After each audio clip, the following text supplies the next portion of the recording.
Hi everyone, you're just in time for another great story. Click that subscribe button for more.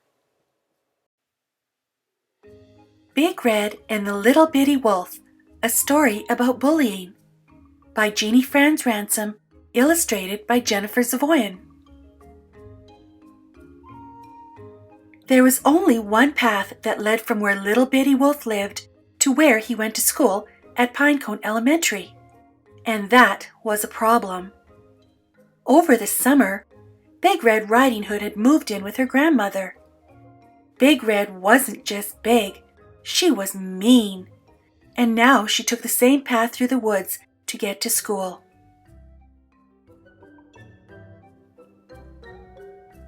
Before Big Red moved in, Little Bitty loved to go to school. He loved the soft pad pad pad sound his paws made on the path.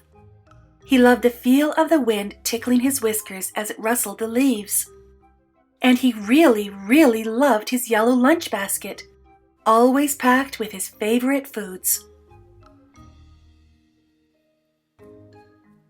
Big Red loved nothing more than teasing, taunting, and terrorizing Little Bitty.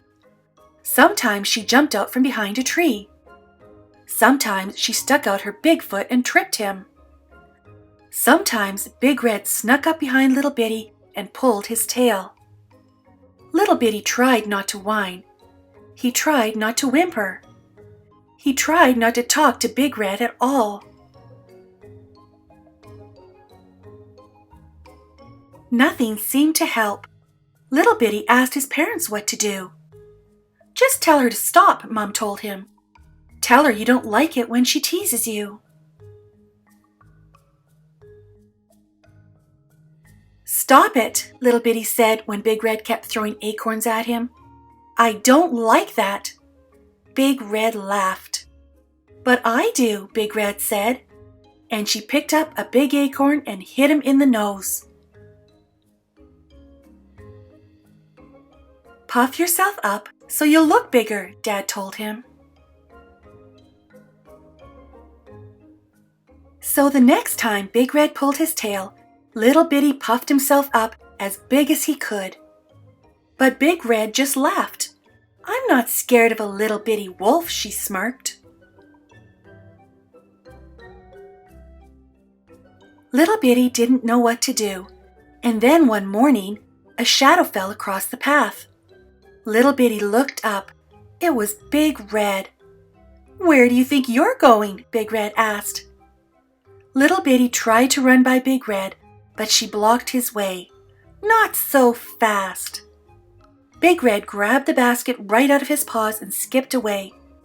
"A tisket, a tasket, I got a brand new basket."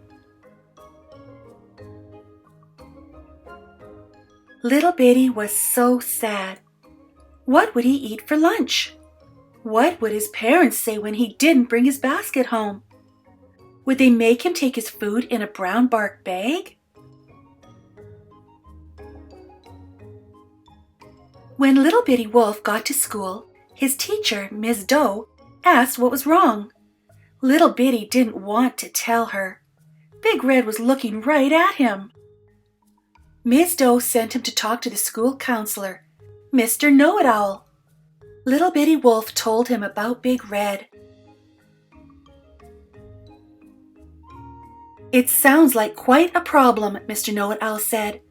"What have you tried to fix it?" "I asked Big Red to stop bothering me, just like my mom said," Little Bitty told the counselor. "And I puffed myself up to look bigger, just like my dad told me," said Little Bitty. "But Big Red just laughed at me, and now she has my lunch basket and I don't know what to do." He wiped his eyes with his tail. "Seems to me you need to do something Big Red doesn't expect you to do," Mr. Know-It-Owl said. "Like this." Mr. Know-It-Owl's head spun all the way around. Little Bitty smiled. "My, what a nice smile you have," Mr. Know-It-Owl told him. "I never noticed before. You should smile more often." Little Bitty decided he would do just that. On the way home from school, when Big Red jumped out from behind a tree, Little Bitty didn't whimper. He didn't whine. He just smiled. "Are you smiling at me?" Big Red asked. "What's going on?" Little Bitty just kept smiling. He was so nervous. It was all he could do to keep his paws planted in one place.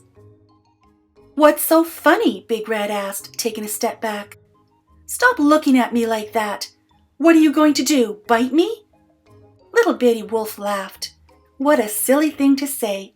Biting was for babies. "You can have your dumb old basket back," Big Red said. "I didn't want it anyway."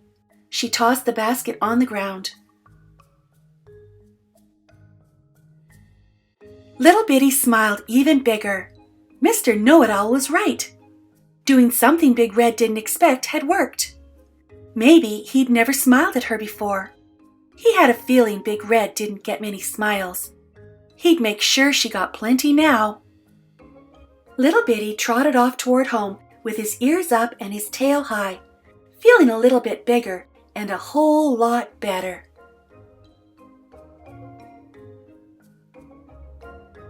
Thanks for joining me today. Check out these links for more great stories. And before you go, don't forget to subscribe.